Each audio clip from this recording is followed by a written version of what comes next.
This is Bumper to Bumper, the car show. Drive in anxious and cruise out confident. With the best automotive information for your vehicle. And now your hosts, Matt Allen and Dave Riccio. Good morning, everybody, and welcome to Bumper Radio. I am Matt Allen, along here with Dave Riccio by my side.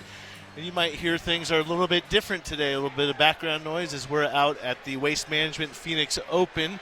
We're with the folks from First Tee today, which is an organization to help young kids get involved with the game of golf instead of being out on the streets and messing around after school. It gets a golf club in their hand and it gets a golf ball in front of them out in front of that big green open grass where these kids need to be playing, and instead of getting into mischief. So we'll be out here messing around today for a little bit. Of course, we're helping you with your car. Always the car questions and the car problems are what we're here to help you with. So whether you're a soccer mom cruising around town or sitting in traffic getting out here to the Open or whatever it is, we are here to help you.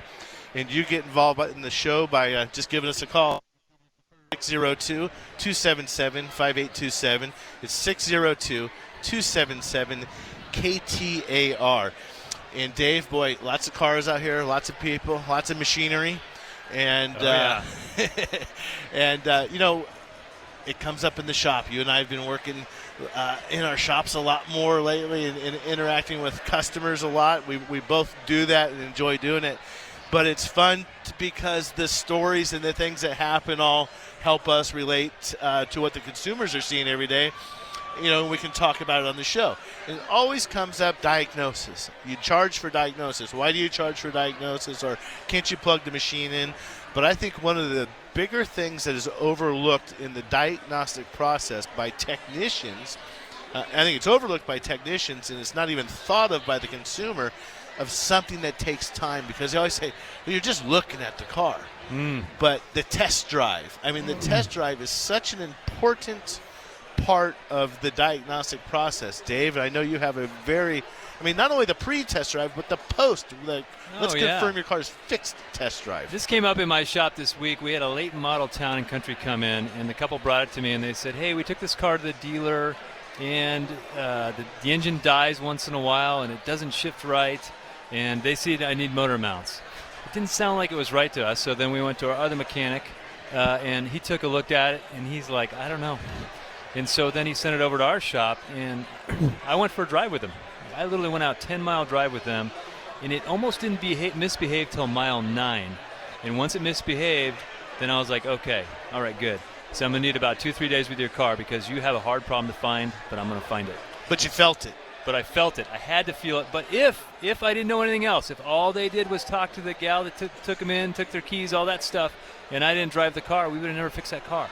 And so it was only mile 9 driving with the customer before I felt what they were talking about. And no one wants to take the time to go for a road test like that. Right, and that was now mine before you felt it, not before you figured out what was wrong with it. That was just the confirmation that, oh, yes, there is a problem, and I felt what you're describing. And when we were done with the repair and I was going over the invoice with them and showing them some of the old parts and pieces that we changed out, you know, they said to me, we don't understand why the 2 shops before couldn't just figure this out. You know, couldn't they just plug into it and then tell them? And I say, no. It's plugging into a car is just a 1 of 5-step process. You can plug in a car and it actually tells you nothing. And this was what I would call a no-code diagnostic. There was no error messages stored in there. You could tell there was something wrong when you drove it, but you couldn't. The computer had no idea there was something wrong. So one of the things we do when we drive is it usually takes 2 technicians when it's a subtle problem, because you got to have one technician read the numbers, the scanner, you know, the matrix, if you will, all those numbers that are coming through, and he's going to spot things that look out of the ordinary when it happens. Well, you know what, I'm going to interrupt you here for a second, Dave, but it's like, you know, you go to the doctor and they draw your blood, then you get a copy of the report and the doctor gets a copy of the report. Well, when we plug in, so to speak, that's really what we're getting.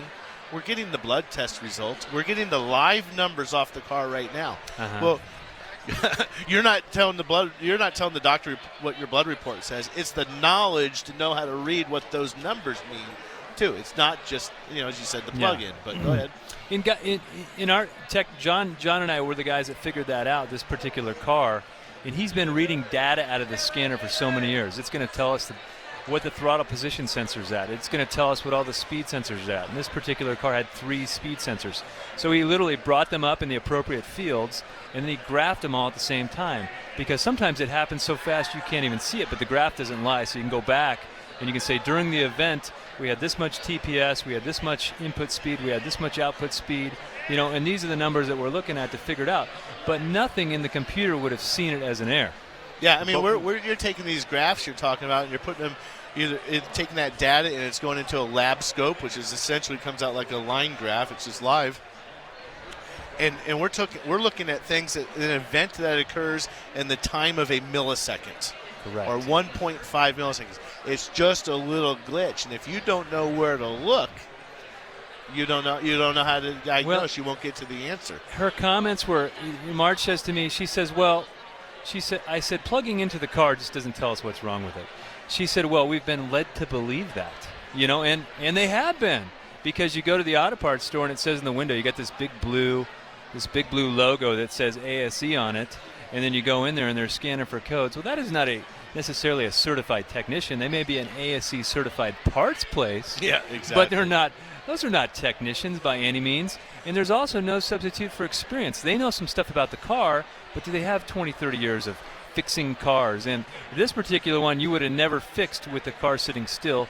You had to drive it. And last time I checked at the auto parts store, they're not driving your car. Well, and then on that same breath with the test drive, you very easily could have fallen into the trap of, and I think we're all guilty of it sometimes, you kind of get the blinders on. Yeah. You jump in the car, and yeah, the motor mounts were bad in the car, but that wasn't the problem. And that's the really tough thing with when we're trying to fix your cars, is you're coming in, we really have to interrogate you, find out what kind of problems you're having. Then the biggest thing is to try to duplicate that problem, and so I guess it's kind of like getting the blinders on. Someone comes in for a coolant leak, and the first thing you notice is the radiator's leak. It's like, needs a radiator. Yep. No, you need to slow down a little bit. Yes, pump your brakes. And the technician needs to, check the whole cooling system, because sometimes you get bit. In that case, you could have put the motor mounts on it, and then by the time that customer got, they live 11 miles away, and mile 9 driving home, bam, then there you go. And I just spent a bunch of money and my car's not fixed. Yeah. So that comes up. And the other thing for you as a consumer, you're going to take your car in, you're a consumer. Everyone we stop and talk to here would have a car and a car story to tell us if we picked any one of these people. So y'all got a car story. But if you go to the shop and you say, my car's broken, fix it, believe me, it's going to save you a lot of money, a lot of time and effort if you take the time to answer the questions, give them as much information as you can. And some of it they may not need, and they may say, I don't need to know about that, but does this happen? And if you have people that are really looking for the answer, interrogating you, they want to know, and they should be listening, and they should be taking notes, and it should be kicking things off in their mind as far as which direction they want to go with it, that type of thing. So, but I do get people. It's like you go to the doctor's office and you just sit on the chair there, and he says, "Why are you here?" I don't know. You're the doctor. Figure it out. You wouldn't do that, right? You'd say, "Well, I got this one little thing. My knee pops in the morning, and I'm not sure it's a big deal, but that's why I'm." But here's what it does. It does it after I play tennis, or it does it after this or before this, because we really need to. I guess the doctors benefit. My shop teacher told me this a long time ago in high school. They got one make and 2 models. You got a human being, you got a male and a female. Cars, we got new makes, new models every single year. There's a lot. And the other advantage for the doctor, that's changed over the years. The car does not talk back to us. The car can't answer questions. We can't ask the car how it feels and interact with it, necessarily. We can with our computers. We can with our scan tools. We had another one come up, and I drove with this guy. This week was test drive week.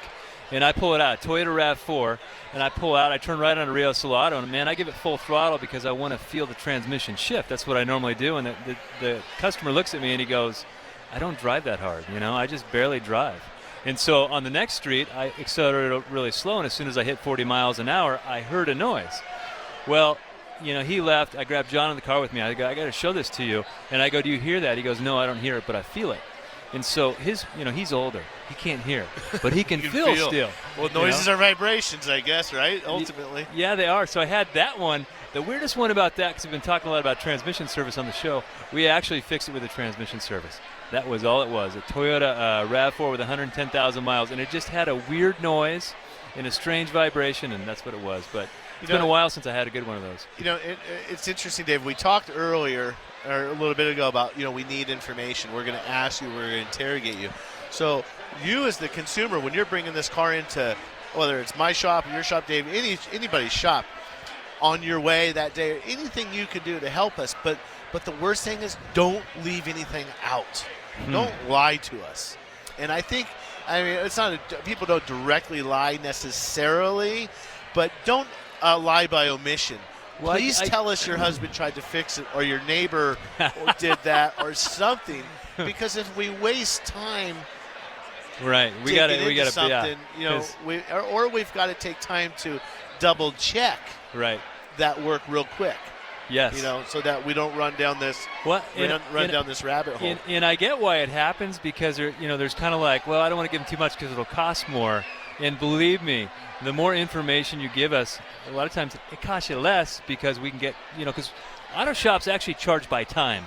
So the quicker it goes, the less it costs, and there, sometimes can be a little bit of aggravation fee in there too. Yeah, exactly. So, well, anyway. 602-277-5827 is 602-277-KTAR. That's how you give us a call. We're out here at the Phoenix Open today. Anything you want to talk about with your car, just dial us up, and Dave and I will help you out, and we will be right back momentarily.